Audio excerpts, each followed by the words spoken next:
अब आप देखिए इसकी एंट्रीज को मैं साथ साथ समझा रही हूँ। सबसे पहले हमारे लेजर अकाउंट में बना रहे हैं वो मिनिमम रेंट अकाउंट हम पहले बनाएंगे, ठीक है। जैसे हम आगे करते थे तो मैंने आपको बताया था मिनिमम रेंट अकाउंट उसी का ही बनता है जहाँ जिस साल में शॉर्ट वर्किंग हो, और शॉर्ट वर्किंग हमारी 2 साल में है, 14 और 15, इसलिए हमने 14 और 15 का ही शॉर्ट वर्किंग मिनिमम रेंट का बनाया है।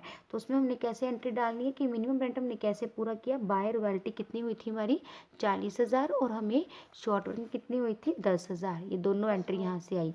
बाय रॉयल्टी 40 और बाय शॉर्ट वर्किंग 10, 40 और 10, और किसको दे दिया हमने यशपाल जो कि लैंडलॉर्ड है उसका नाम दे दिया 50,000। नेक्स्ट में हमें रॉयल्टी हुई थी 45,000 की और शॉर्ट वर्किंग हुई थी 5,000 की, और हमने लैंडलॉर्ड को दे दिया कितना 50,000। तो मिनिमम रेंट आपको आता है, बाकियों का 2 साल का बनाने की जरूरत है क्योंकि वहाँ पे शॉर्ट वर्किंग नहीं हुई। अब हम बनाते हैं इसका रॉयल्टी अकाउंट। अब देखो रॉयल्टी अकाउंट कहाँ से बनेगा, आपका मिनिमम रेंट से शुरू करोगे आप तो रॉयल्टी यहाँ से उठा लेना है। By royalty to minimum rent 40,000 का 40,000, और हमने रॉयल्टी कहाँ डाल देनी है, जहाँ तो हम प्रोडक्शन में डालते हैं, पिछले में भी किया था, जहाँ हम P&L में डालते हैं। तो हमने डाल दिया P&L अकाउंट 40,000। फिर हमारी रॉयल्टी आई 45,000 टू मिनिमम रेंट 45,000, फिर हमने क्या डाल दिया P&L 45। अगले 2 सालों में हमें शॉर्ट वर्किंग, अगले 2 सालों में हमें 1 सेकेंड बच्चे,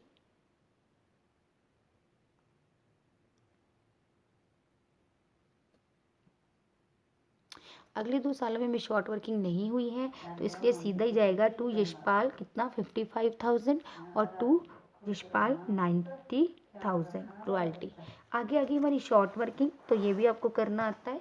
तो शॉर्ट वर्किंग को ध्यान से देखिएगा कैसे करना है। तो स्टार्टिंग कहाँ से हुआ, शॉर्ट वर्किंग के आगे लिखा है यहाँ पे शॉर्ट वर्किंग मिनिमम रेंट में से उठाई हमने by short working to minimum rent 10,000, और आगे हमने कर दिया कैरी डाउन, ठीक है। आगे हमने कर दिया कैरी डाउन, आगे वो बन गया ब्रॉड डाउन, ठीक है। अगेन फिर हमारी शॉर्ट वर्किंग लिखा है, उसके आगे हमने फिर यहाँ से उठा दिया by short working to minimum rent 5, इसको भी हमने कैरी डाउन कर दिया 50। आगे हमारी वो कैरी डाउन आगे क्या बन गई, अगेन हमारी वो बन गई है बच्चे ब्रॉड डाउन। उसके साथ हमने देखो, उसके साथ हमने देखा कि हमने कितनी कट कर ली, जब हमने शॉर्ट वर्किंग कट कर ली यशपाल से ले ली कितनी 5,000 की।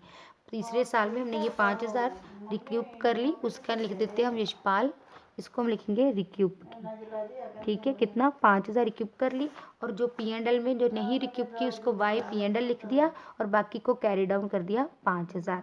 अगली वो कैरी डाउन ब्रॉड डाउन बन गई 5,000, वो अगले साल में वो हमने फिर यशपाल से रिकवर कर ली। तो जब भी रिकवर करनी है तो बस उस लैंडलॉर्ड का हमने नाम लिख देना है। तो ये हमारी होगी क्लोजिंग। उसके बाद हमने यशपाल अकाउंट कैसे बनाना है वो तुम लोग को आता है, टू बैंक वगैरह करना। तो सबसे पहले हम देखेंगे कि कहाँ से शुरू करेंगे। तो यशपाल कहाँ था हमारे पास, ये देखिए टू यशपाल है, ठीक है। तो ये मिनिमम रेंट में टू यशपाल, तो बाय मिनिमम रेंट से उठाना शुरू करना। टू यशपाल तो बाय मिनिमम रेंट, तो हमने बाय मिनिमम रेंट लिखा, उसके साथ उसकी पेमेंट कर दी टू बैंक के साथ। फिर बाय मिनिमम रेंट लिखा टू यशपाल का, उसकी भी पेमेंट कर दी टू बैंक। उसके बाद हमने देखा तो हमारा यशपाल नाम कहाँ पे था, हमारा यशपाल नाम रॉयल्टी में था, तो उसमें हमने टू यशपाल लिखा है, फिर हमने लिख दिया बाय रॉयल्टी, ठीक है। ठीक है, तो इस चीज़ को आप देख लेना कि साइमल्टेनियसली एंट्री कैसे पड़ी हुई है। इसकी मैं आपको जो नोटबुक है मतलब आपको PDF है बना के भेज दूँगी।